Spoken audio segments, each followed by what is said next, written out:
What do you remember about Black Lives Matter? A lot.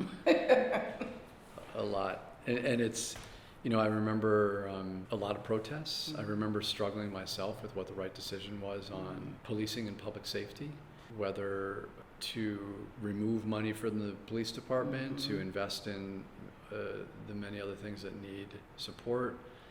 I remember protesters coming out and protesting outside my home multiple times. I remember making the decision to remove the Columbus statue, and very tense protests on both sides around that issue. It was a very intense time, and I think an important time for us to go through. We're obviously still going through that, and as a society, there's so much more divisiveness, unfortunately. I think in New Haven, by and large, we haven't seen that kind of divisiveness. Most people in New Haven tend to lean left and tend to, by and large, agree on the importance of welcoming everyone, that the definition of being an American is not about race or ethnicity or economic status or culture. It's about the values that we share. The Black Lives Matter protests were challenging, I think, for every mayor to deal with, and I think there's some things I might have done slightly differently about how to engage people. For example, and I've changed my general approach to protests since then, but I tried to speak with the protesters, and there was a lot of yelling at me. And I said, if you don't want to speak to me, so be it, and I left. And in hindsight, I think it's important for people to have the opportunity to just unload, to vent. It's not about me, it's about what I represent as an institution, right? And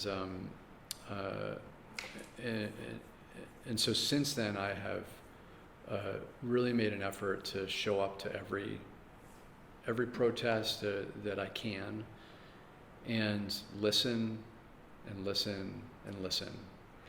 In almost every protest, when people at first are unloading their anger and frustration, and after an hour and a half, we start to have real conversations about how to address the challenges. And I think people realize that the city is working very hard, and overall we generally share our values, and that we need to do a lot more as well.